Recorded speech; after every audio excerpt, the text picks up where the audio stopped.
ಚಿಕ್ಕಬಳ್ಳಾಪುರ ನಗರದಲ್ಲಿ ನಾಡಪ್ರಭು ಕೆಂಪೇಗೌಡರ 517ನೇ ಜಯಂತಿಯನ್ನು ವಿವಿಧ ಕಾರ್ಯಕ್ರಮಗಳ ಮೂಲಕ ಆಚರಿಸಲಾಯಿತು. ನಗರದ ರಂಗನಾಥ ಸ್ವಾಮಿ ದೇವಾಲಯದಿಂದ ಮೆರವಣಿಗೆ, ಪುಷ್ಪ ನಮನ ಹಾಗೂ ಸಾಂಸ್ಕೃತಿಕ ಕಾರ್ಯಕ್ರಮಗಳಿಗೆ ಚಾಲನೆ ನೀಡಲಾಯಿತು. ಒಕ್ಕಲಿಗ ಸಮುದಾಯದ ನೂರಾರು ಮಂದಿ ಸಾರ್ವಜನಿಕರು, ಮುಖಂಡರು ಭಾಗಿಯಾಗಿದ್ದರು. ನಗರದ ರಾಜಬೀದಿಗಳಲ್ಲಿ ನಾಡಪ್ರಭು ಕೆಂಪೇಗೌಡರ ಭಾವಚಿತ್ರವುಳ್ಳ ಬೆಳ್ಳಿ ರಥಗಳಲ್ಲಿ ಸಾಗಿದ ಮೆರವಣಿಗೆ ಗಮನ ಸೆಳೆಯಿತು. ಕಾರ್ಯಕ್ರಮದ ಮಧ್ಯೆ ಶಾಸಕ ಪ್ರದೀಪೇಶ್ವರ್ ಭಾಗಿಯಾಗಿದ್ದರು. ನಂತರ ಕೆಂಪೇಗೌಡ ಪುತ್ಥಳಿಗೆ ಹೂಮಾಲೆ ಸಮರ್ಪಿಸಿದರು. ಇನ್ನು ಕನ್ನಡ ಭವನದಲ್ಲಿ ನಡೆದ ವೇದಿಕೆ ಕಾರ್ಯಕ್ರಮದಲ್ಲಿ ಒಕ್ಕಲಿಗ ಮತ್ತು ಕೇಂದ್ರ ಸಚಿವ ಎಚ್.ಡಿ. ಕುಮಾರಸ್ವಾಮಿ ಅಭಿಮಾನಿಗಳು, ಜೆಡಿಎಸ್ ಕಾರ್ಯಕರ್ತರು, ಕಾರ್ಯಕ್ರಮದಲ್ಲಿ ಶಾಸಕ ಪ್ರದೀಪೇಶ್ವರ್ ವಿರುದ್ಧ ವಿರೋಧದ ನಡುವೆಯೂ ಹಾಗೋ ಹೀಗೋ ಕಾರ್ಯಕ್ರಮ ನಡೆಯಿತು. ಒಕ್ಕಲಿಗರ ಸಮುದಾಯದ ವಿರೋಧದ ನಡುವೆಯೂ ಶಾಸಕ ಪ್ರದೀಪೇಶ್ವರ್ ಅಧ್ಯಕ್ಷತೆ ಭಾಷಣ ಮಾಡಿದರು.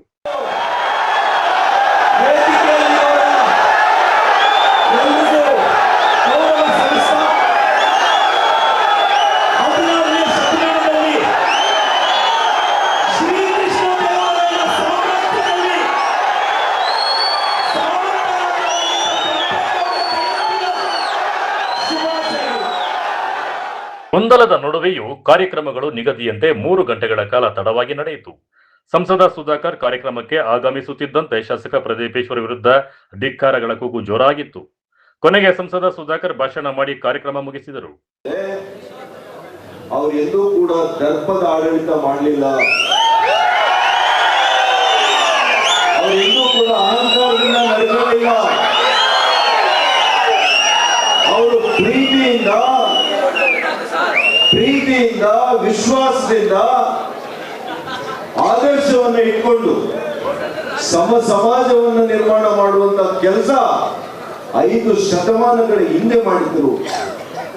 ಅಮೆರಿಕ ಹೇಳುತ್ತೆ, ನಾವು ಅತ್ಯಂತ ಹಳೆಯ ಪ್ರಜಾಪ್ರಭುತ್ವ ಅಂತ, 300 ವರ್ಷಗಳಿಗೂ ಹೆಚ್ಚಾಗಿದೆ ನಮ್ಮ ಪ್ರಜಾಪ್ರಭುತ್ವ ಬಂದು, ಒಳ್ಳೆಯಷ್ಟು ಡೆಮೋಕ್ರಸಿ ಅಂತ ಹೇಳುತ್ತೆ.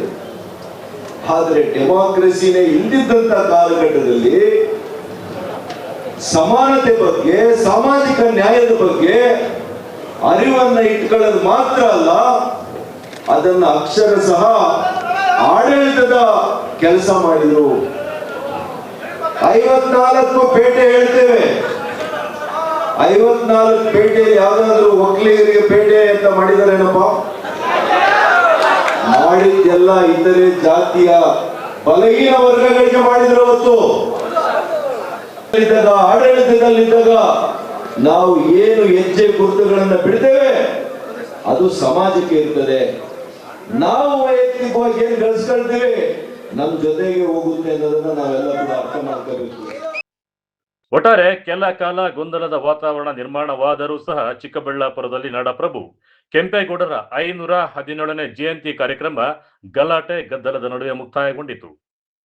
ಕಳವರ ಅರುಣ್, MMT ನ್ಯೂಸ್, ಚಿಕ್ಕಬಳ್ಳಾಪುರ.